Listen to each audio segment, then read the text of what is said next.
और केरल के चुनावी दौरे पर। कन्याकुमारी में किया गहन जनसंपर्क। लोकसभा उपचुनाव में भाजपा प्रत्याशी के पक्ष में किया प्रचार।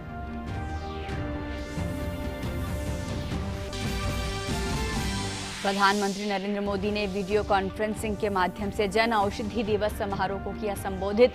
शिलांग में 7,500वां जन औषधि केंद्र राष्ट्र को किया समर्पित। प्रधानमंत्री ने कहा, सरकार घर घर तक स्वास्थ्य सेवाएं उपलब्ध कराने को संकल्पित।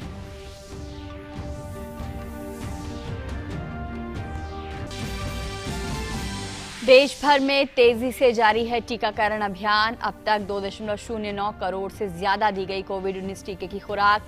टीकाकरण अभियान के 50वें दिन दी गई 14 लाख से ज्यादा वैक्सीन की खुराक।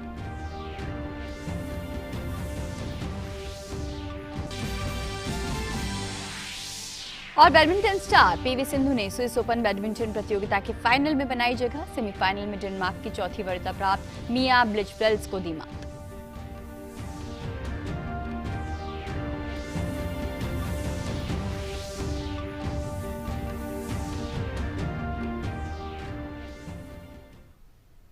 नमस्कार, समाचार अब विस्तार से। प्रधानमंत्री नरेंद्र मोदी ने आज कोलकाता के ब्रिगेड ग्राउंड में मेगा रैली को संबोधित किया। चुनाव की तारीखों के ऐलान के बाद पीएम मोदी की यह पहली रैली है। प्रधानमंत्री को सुनने के लिए रैली में अपार जनसमूह उमड़ा था। लाखों की संख्या में लोग अपने लोकप्रिय नेता की एक झलक पाने के लिए आए थे। ये पश्चिम बंगाल में प्रधानमंत्री की पहली जनसभा थी। पीएम की रैली के लिए सुरक्षा के कड़े इंतजाम किए गए थे। राज्य में विधानसभा चुनाव 8 चरणों में होंगे।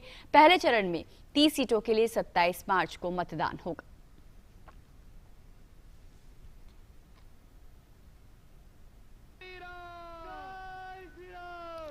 पीएम ने भारत माता की जय के नारे के साथ संबोधन की शुरुआत की। पीएम ने कहा कि बंगाल की इस धरती ने भारत की आजादी के आंदोलन में नए प्राण फूके थे। बंगाल की इस धरती ने ज्ञान विज्ञान में भारत का गौरव बढ़ाया, लेकिन ममता दीदी ने बंगाल को सिर्फ धोखा दिया।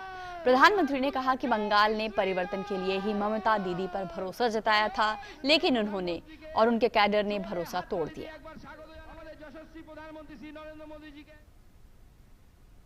बंगाल के लोगों की महानता है, ये बंगाल के लोगों की अदम्य इच्छा शक्ति है कि उन्होंने बंगाल में परिवर्तन की उम्मीदों को कभी छोड़ा नहीं। बंगाल ने परिवर्तन के लिए ममता दीदी पर भरोसा किया था, लेकिन दीदी और उनके काडर ने आपका ये भरोसा तोड़ दिया, आपके सपनों को चूर चूर कर दिया। ये वो लोग हैं जिन्होंने बंगाल का विश्वास तोड़ा। पीएम ने कहा कि बंगाल की जनता परिवर्तन चाहती है। उन्होंने कहा कि बंगाल की जनता फिर से बंगाल को सोनार बांग्ला के रूप में देखना चाहती है। बांग्ला चाय उन्नति, बांग्ला चाय शांति, बांग्ला चाय प्रगतिशील बांग्ला, बांग्ला चाय सोनार बांग्ला। मैं देख रहा हूं इस बार के विधानसभा चुनाव में एक तरफ टीएमसी है, लेफ्ट कांग्रेस है, उनका बंगाल विरोधी रवैया है, और ये चुनाव ऐसा है कि दूसरी तरफ खुद बंगाल की जनता कमर कस करके खड़ी हो गई है। पीएम मोदी ने इस मौके पर कहा कि चुनाव के बाद राज्य में आने वाली भाजपा सरकार बंगाल को आशोल परिवर्तन का भरोसा दिलाती है। उन्होंने कहा कि बीजेपी की सरकार सबका साथ, सबका विकास और सबका विश्वास की नीति के साथ आगे बढ़ेगी, जिससे कि बंगाल का समग्र विकास होगा। यहां जो भाजपा की सरकार बनेगी, आशोल परिवर्तन का मंत्र उसकी प्रेरणा होगा। आशोल परिवर्तन मतलब ऐसा बंगाल जहां लोगों को पलायन करने पर मजबूर न होना पड़े। आशोल परिवर्तन मतलब ऐसा बंगाल जहां व्यापार और कारोबार फले फूले, जहां ज्यादा से ज्यादा निवेश आए। आशोल परिवर्तन मतलब ऐसा बंगाल जहां 21वीं सदी का आधुनिक इंफ्रास्ट्रक्चर हो। आशोल परिवर्तन मतलब ऐसा बंगाल जहां गरीब से गरीब को भी आगे बढ़ने का पूरा अवसर मिले। आशोल परिवर्तन मतलब ऐसा बंगाल जहां हर क्षेत्र, हर वर्ग की विकास में बराबर की भागीदारी होगी। और इस रैली में अभिनेता मिथुन चक्रवर्ती भी भारतीय जनता पार्टी में शामिल हो गए।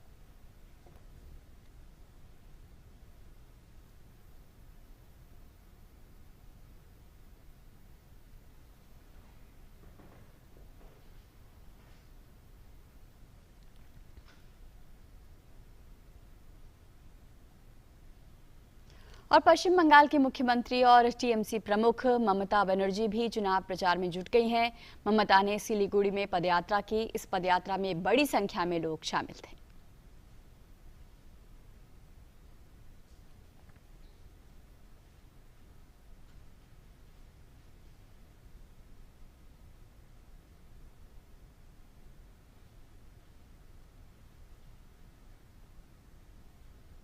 वरिष्ठ भाजपा नेता और केंद्रीय गृह मंत्री अमित शाह आज तमिलनाडु और केरल के चुनावी दौरे पर हैं।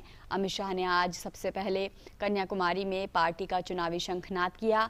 यहां उन्होंने सुचिंद्रम मंदिर में पूजा अर्चना की। इसके बाद उन्होंने सुचिंद्रम टाउन से डोर टू डोर अभियान विजय संकल्प महासंपर्क की शुरुआत की। इसके बाद अमित शाह ने एक रोड शो में भी हिस्सा लिया।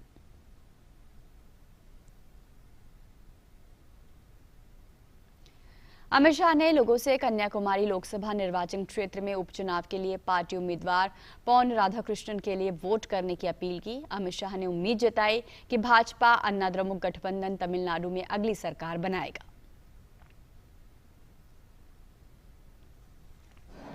कन्याकुमारी लोकसभा के भारतीय जनता पार्टी एआईडीएमके के प्रत्याशी, एनडीए के प्रत्याशी श्री पोन्नार जी के प्रचार का शुभारंभ हुआ है।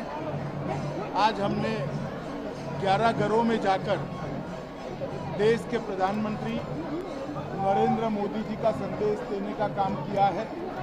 कमल को घर घर पहुंचाने के अभियान की शुरुआत की। मैं कन्याकुमारी की सभी जनता को, सभी मतदाताओं को विनम्र अपील करना चाहता हूं कि पोन्नार को आप दिल्ली भेजिए। प्रधानमंत्री नरेंद्र मोदी ने आज जन औषधि दिवस के मौके पर वीडियो कॉन्फ्रेंसिंग के जरिए जन औषधि दिवस समारोह को संबोधित किया। इसके साथ ही पीएम मोदी ने north eastern Indira Gandhi regional institute of health and medical sciences Shillong में 7,500वें जन औषधि केंद्र का उद्घाटन किया। इस मौके पर पीएम ने कहा कि जन औषधि योजना गरीब और मध्यम वर्गीय परिवारों का बहुत बड़ा साथ दे रही है।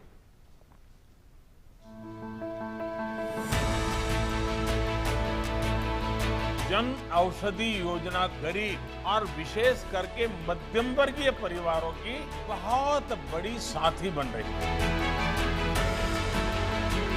ये योजना सेवा और रोजगार दोनों का माध्यम बन रही है। मोदी जी की दुकान से जो दवाइयाँ मिलती है, मेरे बहुत सारे पैसों की बचत हो रही है। आप हनुमान जी के सेवक मोदी जी एक दुकान से संजीवनी दे रहे और हम पी रहे हैं। मेरे जीने की आशा जगी है। आम आदमी की जेब पर दवाई के खर्च का बोझ कम करने के लिए केंद्र सरकार की भारतीय जन औषधि परियोजना का फायदा अब देश को मिलना शुरू हो गया है। जन औषधि के बारे में और अधिक जागरूकता पैदा करने के लिए पूरे देश में 1 से 7 मार्च तक जन औषधि सप्ताह के रूप में मनाया जाता है। इस साल इसकी थीम थी जन औषधि सेवा दिवस रोजगार भी। जन औषधि दिवस के अवसर पर आज प्रधानमंत्री ने वीडियो कॉन्फ्रेंसिंग के माध्यम से शिलोंग स्थित north eastern Indira Gandhi regional institute of health and medical science में बना 75वां जन औषधि केंद्र देश को समर्पित किया। 7500 के पड़ाव तक पहुंचना इसलिए भी अहम है क्योंकि 6 साल पहले तक देश में ऐसे 100 केंद्र भी नहीं थे और हम हो सके उतना जल्दी तेजी से 10,000 का टारगेट पार करना चाहते हैं। प्रधानमंत्री ने इस क्षेत्र में उत्कृष्ट कार्य करने वाले लोगों को पुरस्कार भी प्रदान किए। इस मौके पर पीएम ने कहा कि ये योजना सेवा और रोजगार का माध्यम बनते हुए गरीब और मध्यम वर्गीय परिवारों के लिए बेहद लाभकारी है। अंतर्राष्ट्रीय महिला दिवस की पूर्व संध्या पर प्रधानमंत्री ने कहा कि ऐसे केंद्रों पर महिलाओं के लिए सस्ते सैनिटरी नैपकिन और पोषाहार की बिक्री जैसे अहम कदमों से देश की बेटियों में आत्मनिर्भरता सुनिश्चित करने में एक लंबा रास्ता तय किया है। जन औषधि केंद्रों में सस्ती दवाई के साथ साथ युवाओं को आय के साधन भी मिल रहे हैं। विशेष रूप से हमारी बहनों को, हमारी बेटियों को जब सिर्फ 2.5 रुपये में सैनिटरी पैड्स उपलब्ध कराए जाते हैं तो इससे उनके स्वास्थ्य उस पर एक सकारात्मक असर पड़ता है। गर्भवती महिलाओं के लिए जरूरी पोषण और सप्लीमेंट्स भी अब जन औषधि केंद्रों पर उपलब्ध कराए जा रहे हैं।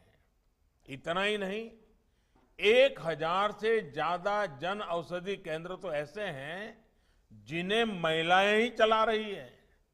यानी जन औषधि योजना बेटियों की आत्मनिर्भरता को भी बल दे रही है। प्रधानमंत्री ने आजादी के 75 वर्ष पूरे होने के मौके पर 2022 तक राज्य सरकारों और विभागों से कम 75 जिलों में 75 से अधिक जन औषधि केंद्र स्थापित करने का आग्रह किया। आजादी के 75 साल हमारे सामने महत्वपूर्ण अवसर है। क्या हम ये तय कर सकते हैं कि देश के कम से कम 75 जिले ऐसे होंगे जहां पर 75 से ज्यादा जन औषधि केंद्र होंगे और वे आने वाले कुछ ही समय में हम कर देंगे। प्रधानमंत्री ने कहा कि पीएम जन औषधि योजना से फार्मा सेक्टर में संभावनाओं का एक नया आयाम भी खुला है। आज मेड इन इंडिया दवाइयां और सर्जिकल्स की मांग भी बढ़ी है। पीएम ने कहा कि हृदय में लगने वाले स्टेंट और आवश्यक सर्जिकल उपकरणों की कीमत में भारी कमी आई है। प्रधानमंत्री ने कहा कि देश को मेड इन इंडिया टीके से कोरोना महामारी को हराने में दुनिया की मदद करने पर गर्व है। हमारी सरकार ने यहाँ भी देश के गरीबों का, मध्यम वर्ग का विशेष ध्यान रखा है। आज सरकारी अस्पतालों में कोरोना का फ्री टीका लगाया जा रहा है। प्राइवेट अस्पतालों में दुनिया में सबसे सस्ता यानी सिर्फ 250 रुपये का टीका लगाया जा रहा है। पीएम ने कहा कि भारत की पहल पर अंतर्राष्ट्रीय योग दिवस से लेकर इंटरनेशनल ईयर ऑफ मिलेट्स 2023 के रूप में दुनिया ने स्वास्थ्य और कल्याण के लिए भारत के संपूर्ण दृष्टिकोण को पहचाना है। आज सरकार की कोशिश ये है कि मेडिकल साइंस के लाभ से कोई भी वंचित न रहे। इलाज सस्ता हो, इलाज सुलभ हो, इलाज सर्वजन के लिए हो। इसी सोच के साथ आज नीतियां और कार्यक्रम बनाए जा रहे हैं। कोरोना महामारी के दौरान भारत दुनिया भर में फार्मेसी के केंद्र के रूप में उभरा है। जन औषधि केंद्र जैसी योजनाएं देशवासियों को सस्ती स्वास्थ्य सेवाओं का लाभ देने की सरकार की प्रतिबद्धता दिखाती हैं। Bureau report, DD news. और केंद्रीय स्वास्थ्य मंत्री डॉक्टर हर्षवर्धन ने कहा है कि केंद्र सरकार की जन औषधि योजना से आम लोगों को काफी लाभ मिल रहा है। दिल्ली में आयोजित एक कार्यक्रम में स्वास्थ्य मंत्री ने कहा कि केंद्र सरकार ने कोविड महामारी का सफलतापूर्वक सामना किया है। इस योजना को अपनाकर अपना भी भला किया है और इसके साथ साथ समाज के लोगों को भी बहुत बड़ी सेवा प्रदान करी है उनका मैं सबका हृदय से अभिनंदन करना चाहता हूं। आज यहाँ पर भी एक जन औषधि केंद्र थोड़ी देर में प्रारंभ किया जाएगा और उसको प्रारंभ करने के लिए मैं अरुणोदय गुप्ता जी को भी बहुत बहुत अपनी शुभकामनाएं देता हूं। जन औषधि दिवस के मौके पर डीडी न्यूज से बात करते हुए केंद्रीय मंत्री सदानंद गौड़ा ने कहा कि जहां लोगों को क्वालिटी मेडिसिन नहीं मिल रही है, वहां हमारी सरकार सस्ती दवाइयां उपलब्ध करा रही है। Prime Minister has given us a target of reaching 10,000 by the end of this year. This is the 75th year of independence. So today Prime Minister inaugurated the 7,500th that's also in Shillong in Meghalaya, Northern. We have created so many jobs, and apart from that, creation of jobs is one of the important areas. The service to the humanity is the second one. Third one is today the people who are not receiving the quality medicines in other areas also. So we are giving them quality medicines at affordable price. These are the three major issues of our scheme that we are going ahead with that. वहीं जन औषधि दिवस पर केंद्रीय मंत्री पीयूष गोयल ने कहा कि प्रधानमंत्री भारतीय जन औषधि परियोजना का मकसद लोगों को सस्ती दवाएं मुहैया कराना है। साथ ही इस जन औषधि योजना से लाखों लोगों को लाभ भी मिल रहा है। 7500 दुकानें आज खुल चुकी है, लाखों लोगों को इसका लाभ मिल रहा है। अभी तक 9000 करोड़ से अधिक बच चुके हैं जिन लोगों ने जेनेरिक दवाइयां ली, और ये दवाइयों में कोई कमी नहीं है। जो महंगी से महंगी दवाई है उतनी अच्छी सेवा करती है ये दवाई, लेकिन इसका जो आईपीआर है, जो समय रहता है जिसपे पेटेंट के कारण कुछ कंपनियों का इस पे पूरा दबाव रहता है, पूरा इसका कंट्रोल रहता है। जब वो आईपीआर खत्म हो जाता है उसके बाद भी इन दवाइयों को महंगी बेचने का कोई औचित्य नहीं है। प्रधानमंत्री जी ने इस बात को समझते हुए सस्ती दवाइयाँ लेकिन उतनी ही गुणवत्ता वाली दवाइयाँ गरीबों की, मध्यम वर्गीय परिवारों की सेवा करे, उसके लिए ये प्रधानमंत्री भारतीय जन औषधि केंद्र खोले। राष्ट्रपति रामनाथ कोविंद ने मध्य प्रदेश के अपने 2 दिवसीय दौरे के दूसरे दिन आज सिंगौरगढ़ किले के संरक्षण और पर्यटन से जुड़ी विभिन्न सुविधाओं के विकास कार्यों की आधारशिला रखी। राष्ट्रपति ने भूमि पूजन और शिला पट्टिकाओं का अनावरण किया। राष्ट्रपति ने जनजातीय समूह के सर्वांगीण विकास के लिए मध्य प्रदेश जनजातीय विभाग द्वारा तैयार किए गए आदि रंग पोर्टल का भी शुभारंभ किया। राष्ट्रपति ने जनजातीय कलाकारों द्वारा कला प्रशिक्षण वर्चुअल क्लास के पोर्टल का शुभारंभ किया। इसके अलावा जनजातीय वर्ग के प्रतिभाशाली छात्रों को पुरस्कृत भी किया गया। इस अवसर पर राष्ट्रपति ने कहा कि हमारे आदिवासी भाई बहन हमारे प्राकृतिक संसाधनों के प्रहरी और रक्षक रहे हैं। अंग्रेजी हुकूमत के दौर में यदि हमारे आदिवासी भाई बहनों ने अपनी वीरता और पराक्रम का प्रदर्शन न किया होता तो आज हमारी अमूल्य वन संपदा का और भी बड़े पैमाने पर दोहन हो चुका होता। इस प्रकार हमारे आदिवासी भाई बहनों ने हमारे प्राकृतिक संसाधनों के प्रहरी और रक्षक के रूप में अपना दायित्व निभाया है। उपराष्ट्रपति एम वेंकैया नायडू ने कोविड-19 महामारी के प्रसार को रोकने में डॉक्टर्स, नर्स, वैज्ञानिक, पैरामेडिकल स्टाफ और सुरक्षा और सफाई कर्मियों के योगदान की सराहना की है। आज ईएसआईसी मेडिकल कॉलेज और अस्पताल फरीदाबाद के पहले स्नातक दिवस समारोह को संबोधित करते हुए उपराष्ट्रपति ने कहा कि हालांकि कोविड-19 महामारी का सबसे बुरा दौर गुजर चुका है, लेकिन हमें अब भी सतर्क रहने की जरूरत है। उपराष्ट्रपति ने इस मौके पर कहा कि देश के ग्रामीण इलाकों में अब भी पर्याप्त मेडिकल सुविधाएं नहीं है और मेडिकल कॉलेजों की संख्या बढ़ाई जानी चाहिए।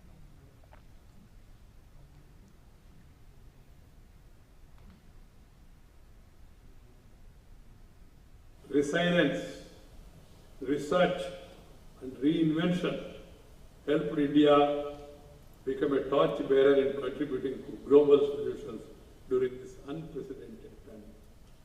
Our doctors, our scientists and our policy makers, the paramedical staff, the security people, the sanitary people, they have all taken very much interest, and they could all succeed in containing the spread of this virus.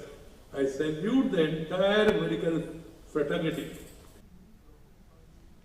दुनिया भर में corona virus मामलों की कुल संख्या 11,70,00,000 को पार कर चुकी है, जबकि 25,98,000 से ज़्यादा लोग अपनी जान गंवा चुके हैं। अब तक 9,26,34,000 से ज़्यादा लोग स्वस्थ भी हो चुके हैं। दुनिया में सबसे अधिक 2,96,53,000 मामलों और 5,37,000 मौतों के साथ अमेरिका सबसे ज़्यादा प्रभावित देश बना हुआ है। तो वहीं ब्राज़ील में अब तक 10,93,00,000 मामले हैं। वहीं 2,64,000 मौतों की वहां पुष्टि हुई है। मेक्सिको की अगर बात करें तो अब तक 2,11,00,000 मामले सामने आए हैं और 1,89,000 मौतें वहां हो चुकी हैं।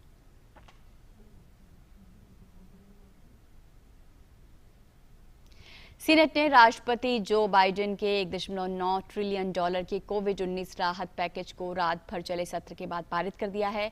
अमेरिकी सीनेट ने कोरोना वायरस महामारी के प्रभाव से निपटने के लिए अमेरिका के तीसरे महत्वपूर्ण राहत पैकेज की मंजूरी के लिए आज मतदान किया। करीब $1.9 ट्रिलियन के इस पैकेज को कल सीनेट से मंजूरी मिलने के बाद अब प्रतिनिधि सभा के समक्ष रखा जाएगा, जहां से इसके पास होने की पूरी उम्मीद है। बाइडेन ने $1.9 ट्रिलियन के राहत पैकेज की घोषणा की। इसके तहत हर अमेरिकी को $1,400 की सीधी मदद दी जाएगी। महामारी के चलते बिगड़ी आर्थिक स्थिति को सुधारने के मकसद से इस पैकेज का ऐलान किया गया है। इस राहत योजना को राष्ट्रपति जो बाइडेन के एक ऐसे प्रयास के तौर पर देखा जा रहा है जिसमें कोरोना महामारी के कारण संघर्ष कर रहे नागरिकों को काफी राहत मिलेगी।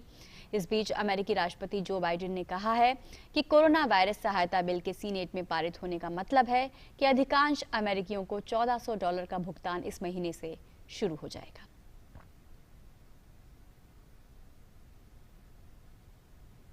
रुक करते हैं खेल की दुनिया का।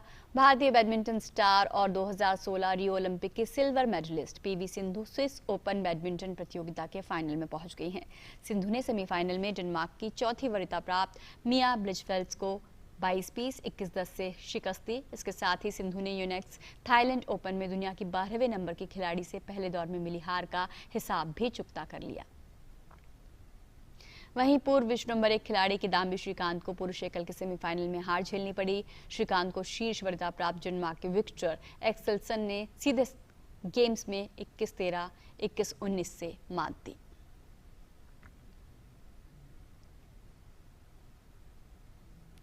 जबकि पुरुष युगल स्पर्धा में भी भारत की उम्मीदें खत्म हो गई हैं। दुनिया की 10वें नंबर की जोड़ी सात्विक साईराज और चिराग शेट्टी को भी सेमीफाइनल मैच में डेनिश जोड़ी किम ऑट्सपर और एंडरसन स्कॉप से हार का सामना करना पड़ा।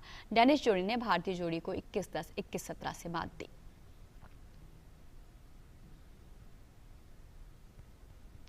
और अफगानिस्तान में खेलों को बढ़ाने में भारत का अहम योगदान रहा है। एक समय में ग्रेटर नोएडा स्थित क्रिकेट स्टेडियम अफगानिस्तान की राष्ट्रीय टीम का घरेलू मैदान हुआ करता था। आज भी कई अफगान खिलाड़ी भारत में आकर विभिन्न खेलों की ट्रेनिंग लेते हैं। ऐसे ही एक युवा मुक्केबाज नाविद अफगानिस्तान के काबुल शहर से हैं, जो कि जालंधर में मई में शुरू हो रहे पेशेवर मुक्केबाजी में हिस्सा लेंगे।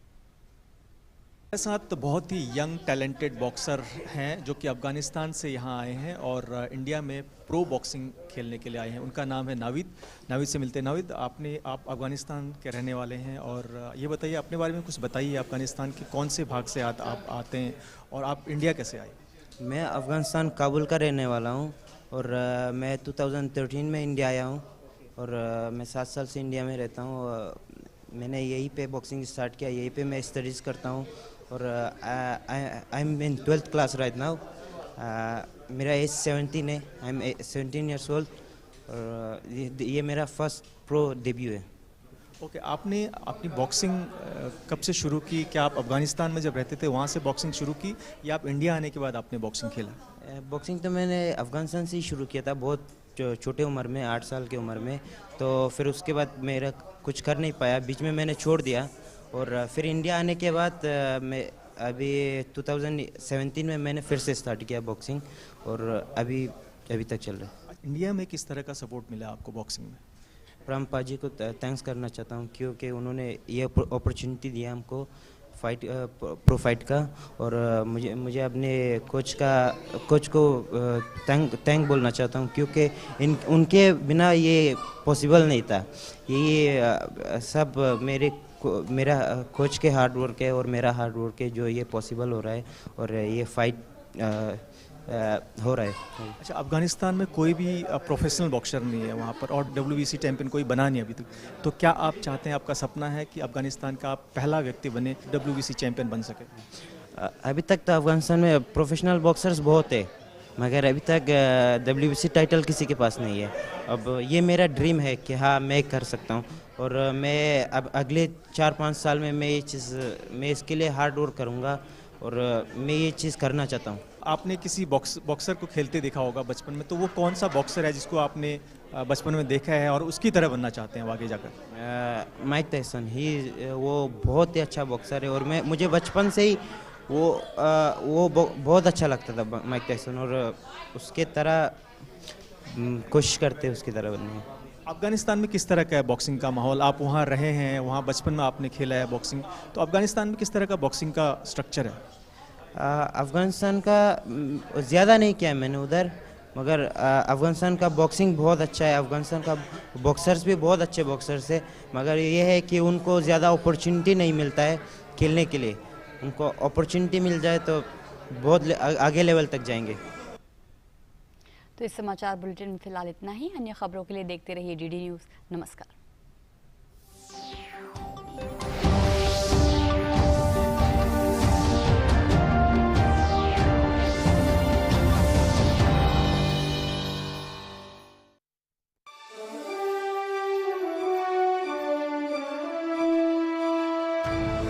आज इस कार्यक्रम में हम रूबरू हो रहे हैं नारी के उस स्वरूप से जिसमें वो सर्वे भवन्तु सुखिनः सर्वे सन्तु निरामयाः को चरितार्थ कर रही है। ये बहुत ही मुश्किल दौर था हम सभी के लिए, क्योंकि डॉक्टर्स को फ्रंट में रहना था, स्पेशली जो यंगर डॉक्टर हैं, नर्सेज हैं। औरतों की स्वास्थ्य सबसे जरूरी है, क्योंकि वो एक मदर, एक वाइफ, एक डॉटर इन लॉ बिलीव करने के लिए रेडी नहीं रहते कि ये सब सर्जरीज जो एडवांस्ड है और तरीके हैं ये एक औरत कर सकती है।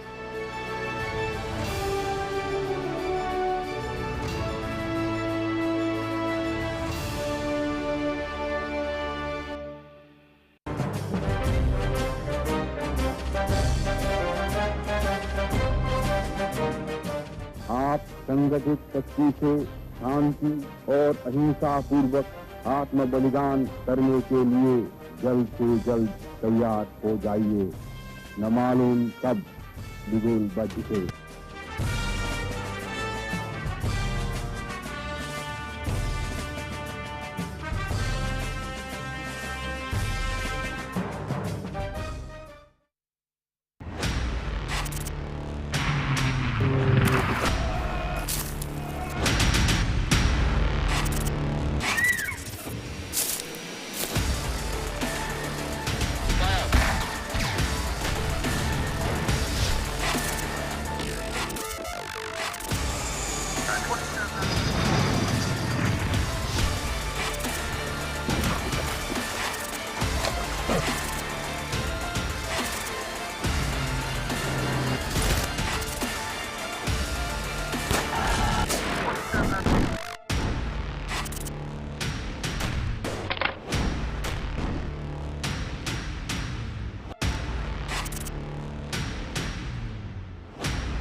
हर दिन हर पल बनती खबरें, बदलती दुनिया।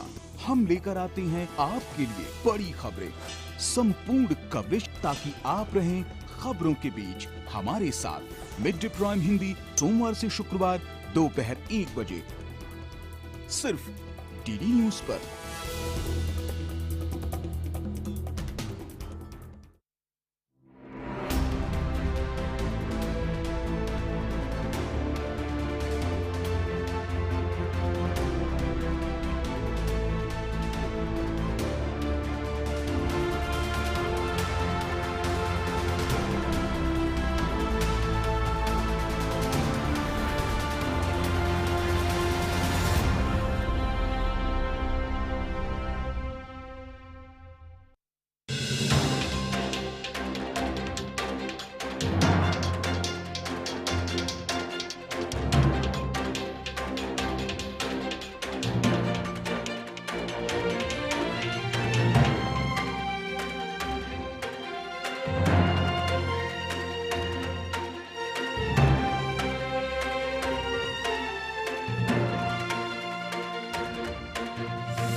महात्मा के मंत्र।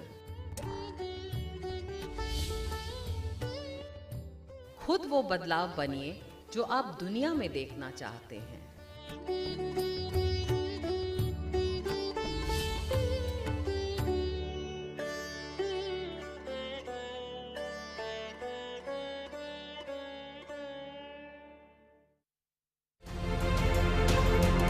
न्यू इंडिया को साकार बनाने और देश को स्टार्टअप हब बनाने के लिए युवाओं की प्रतिभा, हुनर और हौसलों को संजोया गया है संसाधनों और इंक्यूबेशन इकोसिस्टम के माध्यम से। आत्मनिर्भर भारत के निर्माण के लिए स्टार्टअप इंडिया से जुड़े युवाओं की हौसला अफजाई की जा रही है नेशनल स्टार्टअप अवार्ड्स के जरिए। दूरदर्शन लेकर आ रहा है इन्हीं विजेताओं के बुलंद हौसलों, अडिग सोच और असाधारण यात्राओं की कहानियां। 12 क्षेत्रों में 35 श्रेणियां, देश के अलग अलग भागों से स्टार्टअप की सफलता की कहानियां। खास कार्यक्रम स्टार्टअप चैंपियंस में आपके अपने दूरदर्शन नेटवर्क पर।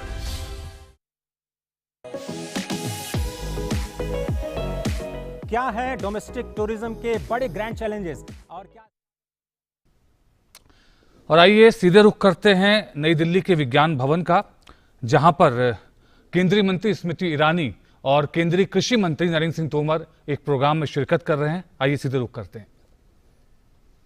जब कोविड की महामारी की चुनौती राष्ट्र के सम्मुख प्रस्तुत हुई तो टेक्सटाइल इंडस्ट्री ने टेक्निकल टेक्सटाइल के सौजन्य से संदर्भ में पीपीई सूट्स का मात्र 3 महीने में निर्माण कर न सिर्फ राष्ट्र में बल्कि विश्व में एक इतिहास स्थापित किया। आज हम पीपीई की दृष्टि से भले ही सेकेंड लार्जेस्ट एक्सपोर्टर हैं दुनिया में, लेकिन रूपाला जी, ये मेरा विश्वास है कि एग्रो टेक्निकल टेक्सटाइल में भी इतिहास रचने की हिंदुस्तान की क्षमता है। हमने गत 3-4 सालों में रिसर्च के माध्यम से स्थापित किया है कि जहां जहां किसान के पास एग्रो टेक्निकल टेक्सटाइल है, वहां वहां किसान की आय लगभग न्यूनतम 60% बढ़ी है।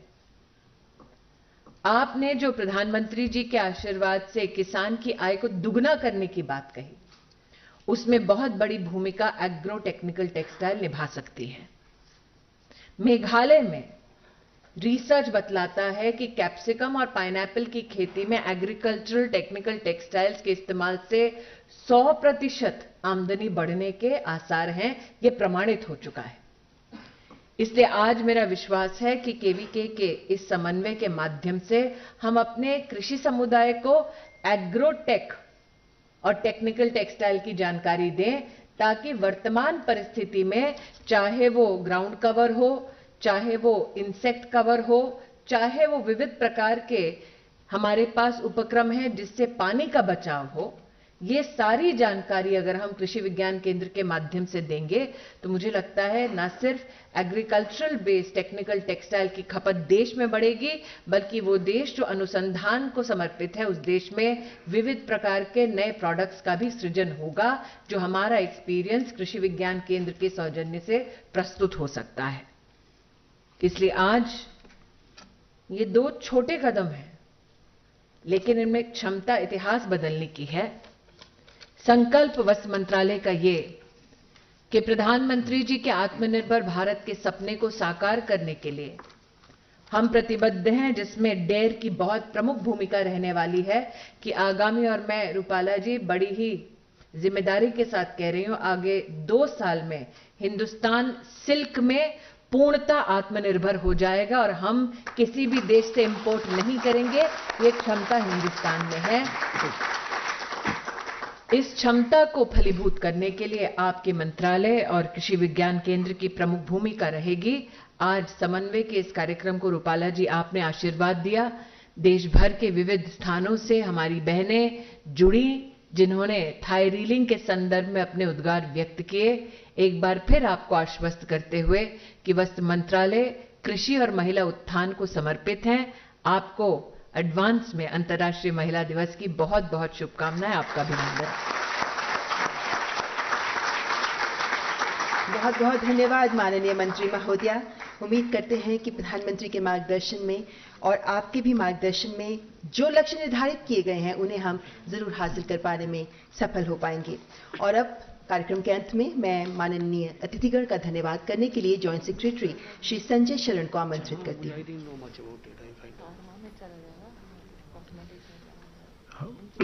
मंच पर आसीन सभी गणमान्य व्यक्तिगण और सारे अतिथि इस ऑडिटोरियम में उपस्थित जो हैं, आज हमारे बीच इस कार्यक्रम के विशिष्ट अतिथि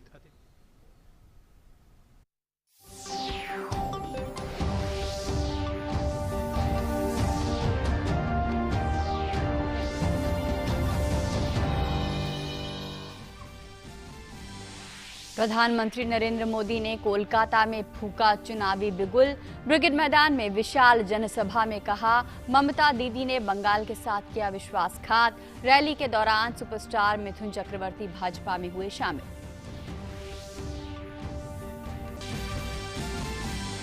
वरिष्ठ भाजपा नेता और केंद्रीय गृह मंत्री अमित शाह आज तमिलनाडु और केरल के चुनावी दौरे पर। कन्याकुमारी में किया गहन जनसंपर्क। लोकसभा उपचुनाव में भाजपा प्रत्याशी के पक्ष में किया प्रचार।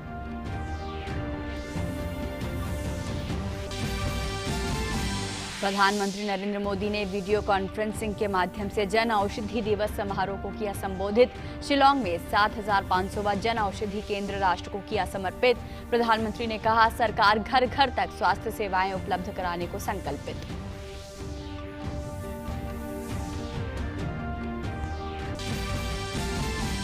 देश भर में तेजी से जारी है टीकाकरण अभियान। अब तक 2.09 करोड़ से ज्यादा दी गई कोविड-19 टीके की खुराक।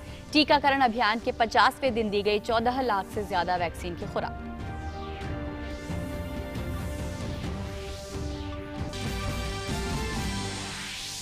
और बैडमिंटन स्टार पीवी सिंधु ने स्विस ओपन बैडमिंटन प्रतियोगिता के फाइनल में बनाई जगह। सेमीफाइनल में डेनमार्क की चौथी वरीयता प्राप्त मिया ब्लिचफेल्ड को दी मात।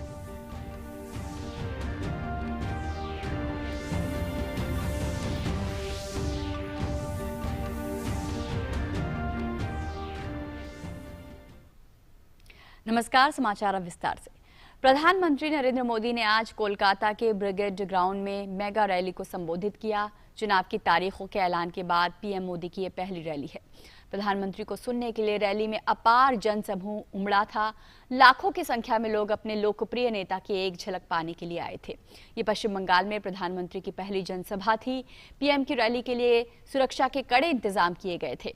राज्य में विधानसभा चुनाव 8 चरणों में होंगे। पहले चरण में 30 सीटों के लिए 27 मार्च को मतदान होगा।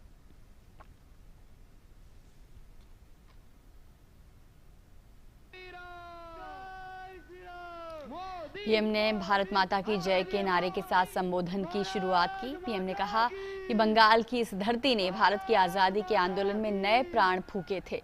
बंगाल की इस धरती ने ज्ञान विज्ञान में भारत का गौरव बढ़ाया, लेकिन ममता दीदी ने बंगाल को सिर्फ धोखा दिया। प्रधानमंत्री ने कहा कि बंगाल ने परिवर्तन के लिए ही ममता दीदी पर भरोसा जताया था, लेकिन उन्होंने और उनके कैडर ने भरोसा तोड़ दिया।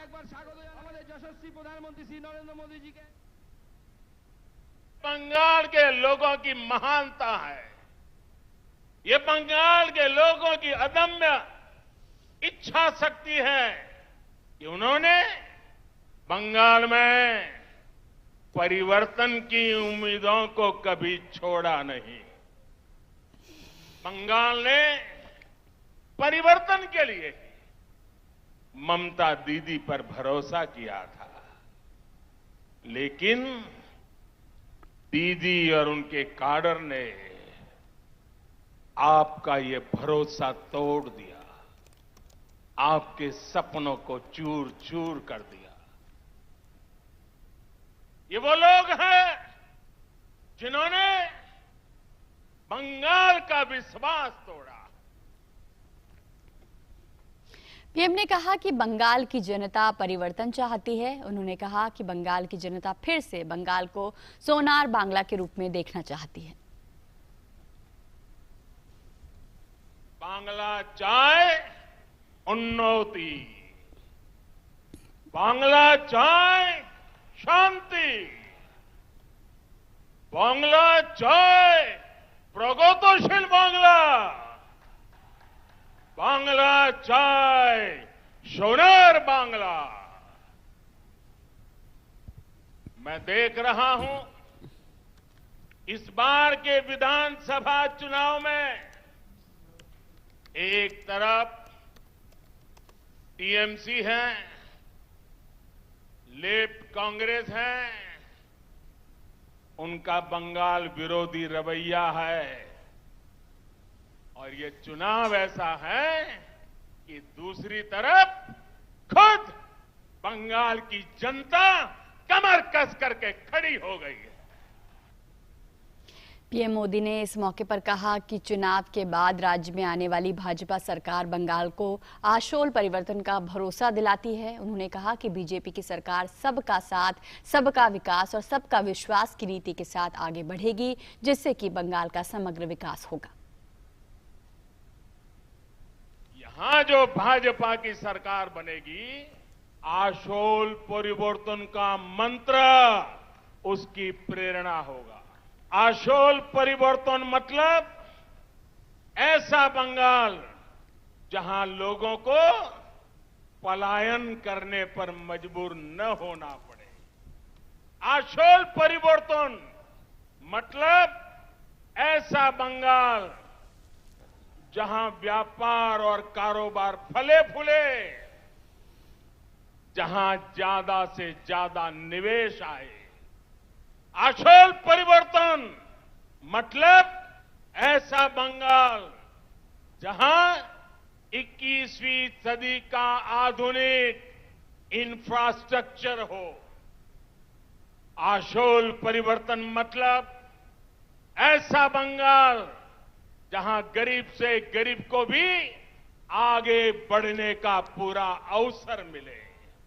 आशोल परिवर्तन मतलब ऐसा बंगाल जहां हर क्षेत्र, हर वर्ग की विकास में बराबर की भागीदारी होगी। और इस रैली में अभिनेता मिथुन चक्रवर्ती भी भारतीय जनता पार्टी में शामिल हो गए।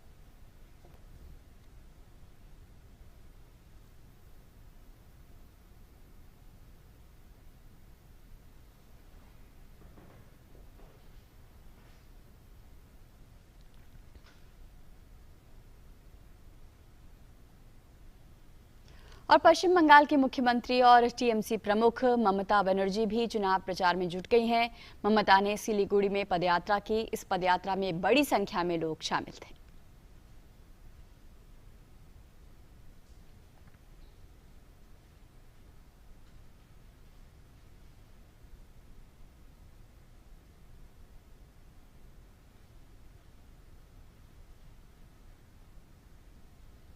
वरिष्ठ भाजपा नेता और केंद्रीय गृह मंत्री अमित शाह आज तमिलनाडु और केरल के चुनावी दौरे पर हैं। अमित शाह ने आज सबसे पहले